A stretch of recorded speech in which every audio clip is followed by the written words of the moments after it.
Assalamualaikum dan salam sejahtera. Saya Siti Aisyah binti Muhammad Razali. Nombor matrik saya 23 DLS 20F 1033 dan tajuk kumpulan kami ialah sejarah pemikiran Eropah sebelum, semasa dan selepas zaman pencerahan. Hai, Assalamualaikum. Nama saya Nur Takifah Husna binti Muhammad Zain dengan nombor matrik 1029 dari kelas DLS 1C dan kumpulan 6. Assalamualaikum dan selamat sejahtera. Saya Nur Aisyah binti Ibrahim dari kelas DLS 1C. Nombor matrik saya 23 DLS 20F1025. Assalamualaikum, nama saya Muhammad Zahra Harid dari kelas DLS 1D. Nombor matrik 23 DLS 20F1031. Assalamualaikum, saya Nukarmila binti Haris Fazila. Nombor matrik 23 DLS 20F1037 dari kelas DLS 1C. Okey, sebelum zaman pencerahan, saya nak cerita mengenai zaman gelap dulu. Zaman gelap iaitu zaman di mana zaman tertutup dan dari sudut ekonomi, politik dan sosial serta pemikiran orang Eropah di sana yang dikuasai oleh pihak gereja. Pada zaman itu juga berlaku merosotan ilmu pengetahuan, perdagangan dan pembadaran. Dan juga berlaku kemusnahan kuasa pusat. Dan di sana dan pada zaman itu wujud 3 golongan, iaitu golongan yang pertama ialah golongan barun. Golongan barun iaitu tuan tanah. Tuan tanah yang mendapat perlindungan daripada raja, dan golongan itu harus membayar cukai kepada golongan raja.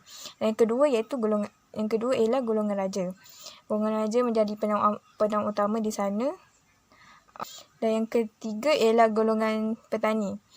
Golongan petani ialah golongan paling bawah, iaitu golongan petani harus membayar cukai kepada golongan barun, tuan tanah. Dan jika golongan petani tidak mampu membayar cukai, mereka harus menyerahkan tanah dan menjadi hamba kepada golongan barun.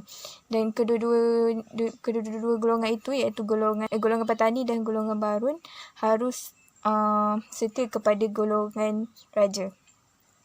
Dan pada zaman ini, latar belakang Eropah selepas zaman gelap berakhir, terdapatnya berlaku perubahan sikap dan membuka mata dan serta membawa fahaman baru. Zaman Renaissance merupakan zaman pertengahan antara zaman gelap dan zaman pencerahan. Okey, zaman Renaissance. Okey. Renaissance, apakah itu Renaissance? Renaissance berasal daripada perkataan bahasa Perancis yang bermaksud pemulihan, iaitu menghidupkan semula pemulihan budaya meliputi aspek ilmu pengetahuan seperti sains, sastera dan seni klasik yang pernah menjulang Eropah sebagai pusat peradaban yang paling agung di dunia. Dan Renaissance ini bermula di Itali dan seterusnya merebak ke seluruh Eropah. Okey, pada zaman ini wujudnya pelbagai pemikiran. Terdapat 3 golongan utama yang mengamalkan pemikiran, iaitu golongan pertama ialah humanism. Humanism yang bermaksud menghargai pendidikan dalam sukan, seperti contohnya sukan lari berpagar, memanah. Dan yang kedua ialah moralis yang dipengaruhi oleh reformasi Protestan dan hanya melihat aktiviti fizikal ni sebagai cara untuk laksanakan pekerjaan je, macam kita bergerak ni, kita apa ni, sebab kita nak bekerja je. Dan yang ketiga ialah realism. Realism ni dia terima pendidikan fizikal ni sebagai sebahagian daripada fizikal yang sihat, dan penduduk pada zaman Renaissance ni kebanyakannya masih Katolik dan mereka memang akan cenderung dan lebih suka kepada aktiviti fizikal. Terdapat 8 sumbangan zaman Renaissance kepada Eropah, tapi saya akan menerangkan 5, iaitu 1. Itali telah menjadi pusat ilmu yang terkenal di Eropah pada abad ke-15. Keadaan ini terjadi apabila kota Konstantinopel yang dikuasai Islam telah jatuh ke tangan orang Barat pada tahun 1453.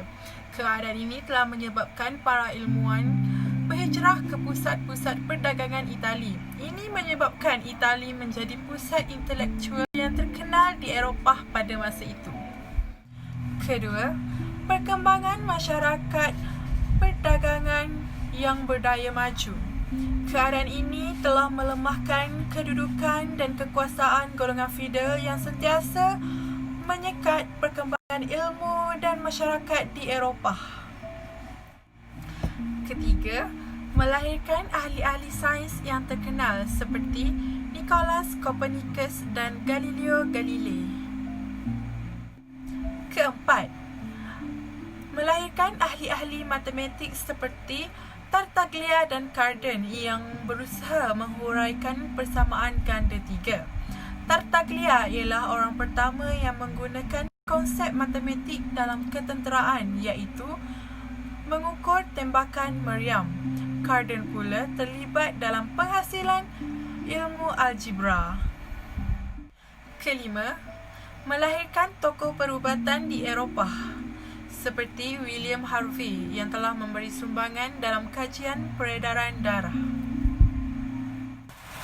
Zaman pencerahan bermula antara 1650 hingga 1800 Masihi, di mana pada era ini semangat kepercayaan dalam pegangan manusia adalah kritikal, berasaskan sebab musabab dan kaedah-kaedah saintifik.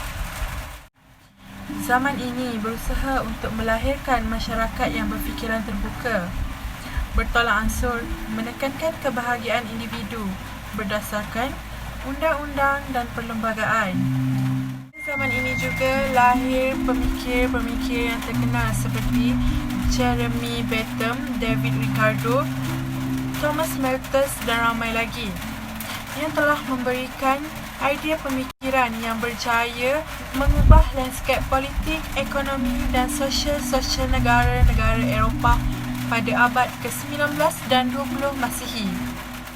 Hari ini saya akan terangkan apa itu idea politik dan idea ekonomi.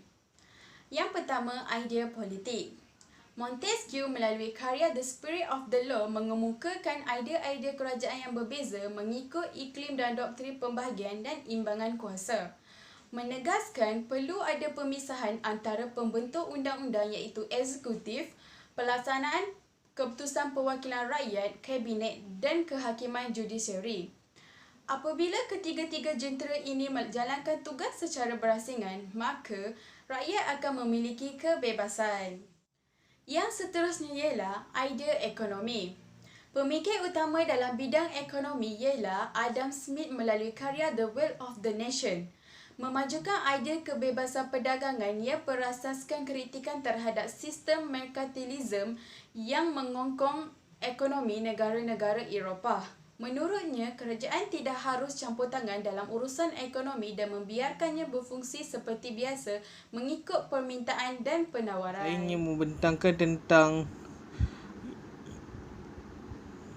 idea sosial ketika zaman Enlightenment dan kesan perubahan landscape politik di Eropah. Saya ingin membentangkan tentang idea sosial ketika zaman Renaissance. Idea pemikir utama pada zaman tersebut ialah Jeremy Bentham yang mengemukakan idea utilitarianisme. Pengikutnya dikenali sebagai utilitarian. Bentham percaya adalah menjadi kewajipan kerajaan untuk menjamin kebahagiaan yang maksimal kepada penduduk negara. Oleh itu, dasar kerajaan harus memperbahagiakan penduduk yang paling ramai dan bukan satu kumpulan yang kecil atau minoriti. Utilitarian juga berusaha untuk membebaskan individu daripada kongkongan adat dan penindasan golongan bangsawan dan paderi. Seorang lagi pemikir yang telah mengemukakan idea yang mendahului zaman dalam bidang sosial ialah Rawls. Melalui novel Emil, beliau mengemukakan pendidikan baru. Menurutnya, kanak-kanak harus dibiarkan mengikut kecenderungan masing-masing dan tidak dipaksa mengikut pelajaran yang mereka tidak gemari.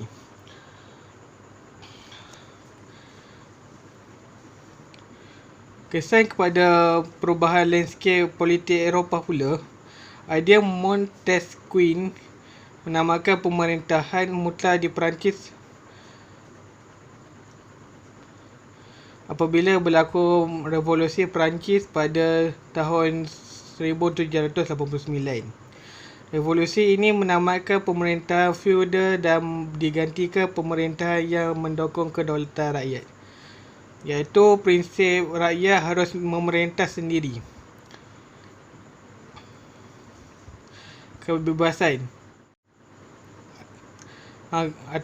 iaitu kebebasan daripada kerajaan mutlak, termasuk penangkapan dan pemenjaraan yang tidak adil, dan persamaan, iaitu hak yang sama kepada setiap individu dalam segala aspek kehidupan.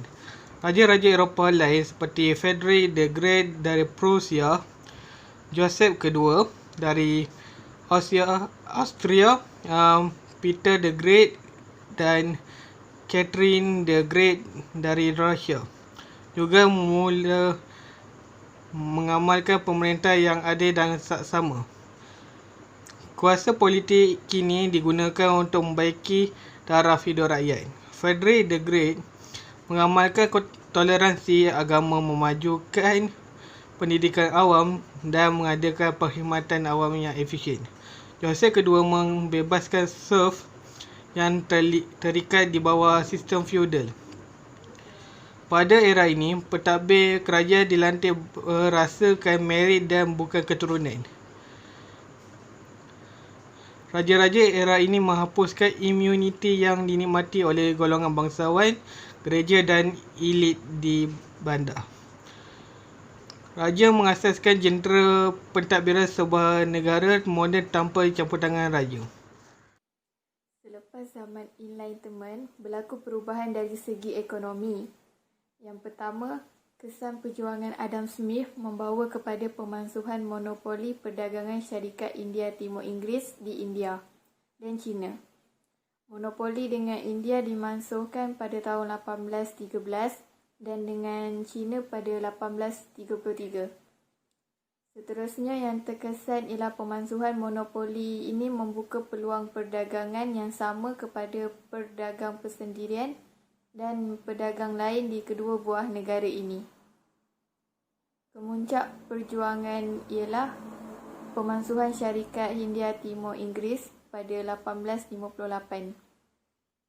Selain itu, England juga menjalankan dasar perdagangan yang lebih liberal dengan mengurangkan senarai barangan yang dikenakan duti import dan ekspor. Meminda Akta Perkapalan pada 1825 dan menggalakkan dasar perdagangan bebas dan penubuhan pelabuhan-pelabuhan bebas di tanah jajahan.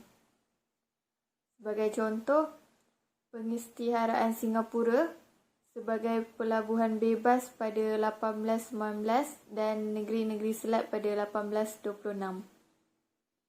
Perjanjian-perjanjian perdagangan yang liberal juga mula dimeteri dengan negara-negara tanah jajahan.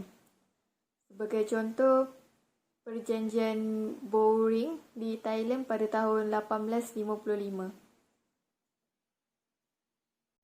Selain itu, selepas zaman Enlightenment juga berlaku perubahan dari segi sosial yang memberi kesan kepada perubahan lanskap sosial Eropah. Yang pertama, idea Bentham telah mempengaruhi kerajaan England pada abad ke-19 dalam pelbagai bidang. Antara bidang yang menerima reformasi Bentham ialah penjara, iaitu hak asasi banduan harus dijaga dan mereka perlu dilayan secara kemanusiaan. Terusnya, pengesahan kesatuan sekerja, undi sulit, reformasi kerajaan tempatan, hak mengundi untuk wanita, rancangan perancang keluarga, kebebasan berucap, kebebasan akhbar dan kenaikan pangkat berasaskan merit atau pencapaian. Idea Rawlses pula meninggalkan kesan dalam sistem pendidikan England, Perancis dan Jerman. Tujuan pendidikan ini lebih bersifat praktikal dan holistik.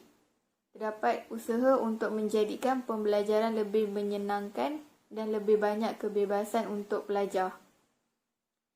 Kini telah wujud pengkhususan pelajaran dan peringkat persekolahan untuk kanak-kanak dan orang dewasa. Pendidikan tu dibahagikan kepada 3 tahap.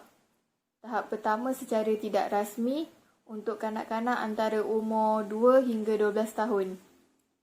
Manakala tahap kedua pula berasaskan pemerhatian dan pengalaman untuk mereka yang berumur antara 13 hingga 15 tahun.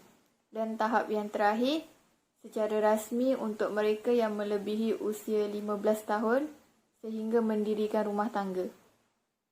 Secara kesimpulannya, gerakan zaman pencerahan ini telah melahirkan masyarakat yang berfikiran terbuka, bertolak ansur dan mengikut dan berasaskan undang-undang dan perlembagaan yang disampaikan oleh golongan intelektual. Golongan intelektual ini menjadi satu medium utama untuk membentuk masyarakat yang lebih proaktif dan maju. Serta disebabkan golongan intelektual ini mereka mampu merubah corak politik, ekonomi dan sosial di Eropah. Gerakan ini juga menyedarkan sekaligus peranan golongan intelektual yang seharusnya dilakukan dalam mengatasi masalah negara dan masyarakat yang mundur. Dan mereka tidak lagi dikongkong oleh oleh ahli-ahli agama dan gereja.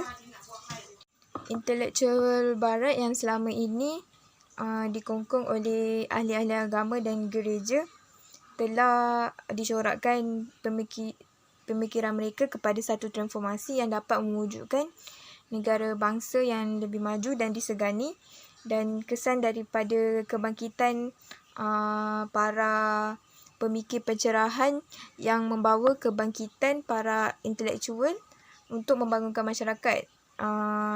Rakyat negara Eropah telah bangkit menentang pemerintahan yang sedia ada. Hasilnya tercetus pelbagai revolusi untuk menentang pemerintahan di Eropah seperti revolusi di Perancis dan banyak lagi revolusi.